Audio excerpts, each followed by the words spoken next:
కాంగ్రెస్ ఎమ్మెల్యేలు భారీ స్థాయిలో కారెక్కేందుకు సిద్దంగా ఉన్నారని తెలంగాణ సీఎం కేసీఆర్ వెల్లడించారు. ఇప్పుడు ప్రకటించిన వారికి తోడు మరో 6 రెడీగా ఉన్నట్లు ఆయన తెలిపారు. ఎమ్మెల్సీ ఎన్నికలతో పాటు లోక్సభ ఎన్నికల్లోనూ తమ విజయం ఖాయమని ఆయన ధీమా వ్యక్తం చేశారు. కరీంనగర్ నుంచి లోక్సభ ఎన్నికల ప్రచారాన్ని ప్రారంభించనున్నట్లు సీఎం వెల్లడించారు.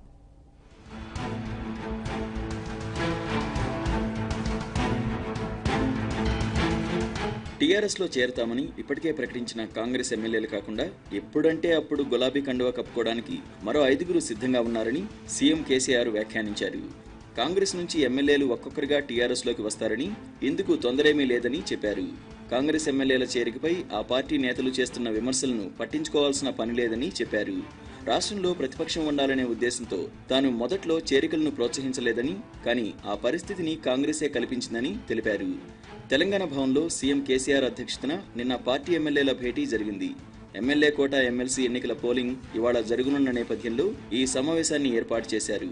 అయితే ఆదివారం లోక్సభ ఎన్నికల షెడ్యూల్ విడుదల కావడంతో లోక్సభ ఎన్నికలకు సిద్ధం కావాల్సిన అంశం ఈ భేటీలో ప్రధానంగా ప్రస్తావనకు వచ్చింది.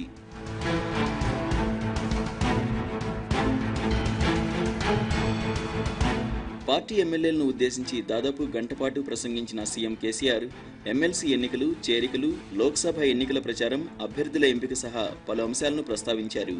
ఎమ్మెల్సీ ఎన్నికల్లో పోటీ చేయవద్దని, వారికి సంఖ్యాబలం లేదని కాంగ్రెస్ కు ముందే చెప్పినట్లు కేసీఆర్ ఆ సమావేశంలో వెల్లడించారు.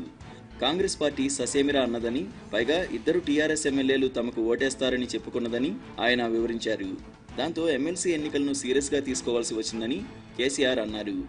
వాస్తవానికి అసెంబ్లీ ఎన్నికల ఫలితాలు వెలువడిన తర్వాత చాలా మంది కాంగ్రెస్ ఎమ్మెల్యేలు టీఆర్ఎస్ లో చేరడానికి నేరుగా తనకు కబురు పంపించారని, అయితే ప్రజలు పూర్తిస్థాయి మెజారిటీ కట్టబెట్టిన నేపథ్యంలో కాంగ్రెస్ ఎమ్మెల్యేలను చేర్చుకోవద్దని అనుకున్నామని వివరించారు. కానీ ఎమ్మెల్సీ ఎన్నికల్లో టీపీసీసీ నేతలు బలం లేకుండా పోటీ చేయడం అటుంచి టీఆర్ఎస్ నుంచి ఎమ్మెల్యేల మద్దతు కూడగట్టే ప్రయత్నాలకు తెరతీశారని దుయ్యబట్టారు. ఆ పార్టీ ఎమ్మెల్యేలు టీఆర్ఎస్ లో చేరడానికి సుముఖత వ్యక్తం చేయడం పూర్తిగా టీపీసీసీ నేతల స్వయంకృతాపరాధమని ఎండగట్టారు.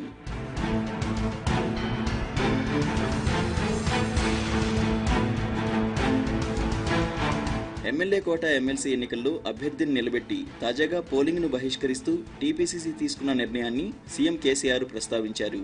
కాంగ్రెస్ ఓళ్లు ఓటింగ్లో పాల్గొన్నా వాళ్ల అభ్యర్థికి 10 కంటే ఎక్కువ ఓట్లు వచ్చేవి కాదు అని అన్నారు. లోక్సభ ఎన్నికల్లో పోటీ చేసే 16 స్థానాల్లోనూ టీఆర్ఎస్ గెలవబోతోందని సీఎం కేసీఆర్ ధీమా వ్యక్తం చేశారు. ఈ విషయంలో ఎలాంటి సందేహాలు అక్కర్లేదని స్పష్టం చేశారు. రాష్ట్రంలోని 17 లోక్సభ స్థానాల్లో టీఆర్ఎస్ 16 గెలిస్తే మిత్రపక్షం మజ్లీస్ మిగిలిన 1 స్థానం హైదరాబాద్లో గెలుస్తుందని, తద్వారా క్లీన్ స్వీప్ చేస్తామని చెప్పారు. లోక్సభ ఎన్నికల తర్వాత కేంద్రంలో టీఆర్ఎస్ కీలక పాత్ర పోషిస్తుందని పునరుద్ఘాటించారు కేసీఆర్. లోక్సభకు పార్టీ అభ్యర్థుల పేర్లను 2 రోజుల్లో ప్రకటిస్తామని చెప్పారు. ఈసారి 2-3 స్థానాల్లో అభ్యర్థుల మార్పు తప్పకపోవచ్చన్నారు. అంతమాత్రాన టికెట్ దక్కని నేతలు బాధపడాల్సిన పని లేదని, వారికి పార్టీ పదవుల్లో తగిన ప్రాధాన్యం కల్పిస్తామని అన్నారు. పార్టీ కంటే నాయకులు ఎక్కువ కాదని, వ్యక్తిగత ప్రయోజనాల కంటే పార్టీ ప్రయోజనాలు ముఖ్యమని చెప్పారు.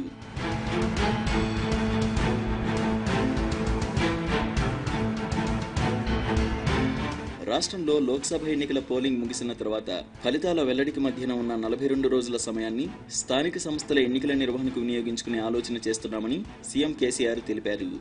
ఏప్రిల్ 12, మే 22లోగా ఎంపీటీసీ, జెడ్పీటీసీ, మున్సిపల్ ఎన్నికలు పూర్తి చేసుకోవడానికి సాధ్యాసాధ్యాలపై న్యాయ నిపుణులను సంప్రదిస్తున్నట్లు తెలిపారు. నిర్ణీత వ్యవధిలో ఎన్నికలన్నీ పూర్తి చేసుకుంటే ఎటు తిరిగి జూన్ 2వ తేదీ వరకు రాష్ట్రంలో కోడ్ అమల్లో ఉంటుందని, అన్ని రకాల ఎన్నికలను ఆలోపు ముగిస్తే పూర్తి స్థాయిలో పాలనపై దృష్టి పెట్టవచ్చని చెప్పారు.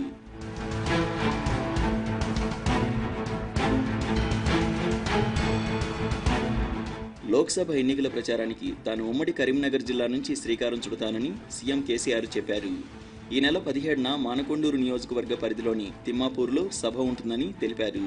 19న నిజామాబాద్ సభలో పాల్గొంటానని తెలిపారు. ప్రతి సభకు 2 లక్షలకు తక్కువ కాకుండా జన సమీకరణ చేయాలని ఎమ్మెల్యేలను ఆదేశించారు. ఎమ్మెల్సీ ఎన్నికల పోలింగ్ ముగిసిన తర్వాత పార్టీ ఎమ్మెల్యేలు ఎవరూ హైదరాబాద్లో కనిపించవద్దని సీఎం కేసీఆర్ ఆదేశించారు. ఎవరి నియోజకవర్గాలకు వారు వెళ్లాలని, ఏప్రిల్ 11న లోక్సభ ఎన్నికల పోలింగ్ ముగిసే వరకు నియోజకవర్గాలను వేడవద్దని నిర్దేశించారు. అత్యవసర పనులపై బయటికి రావాల్సి వస్తే అదే రోజు రాత్రి తిరిగి చేరేలా చూసుకోవాలని స్పష్టం చేశారు.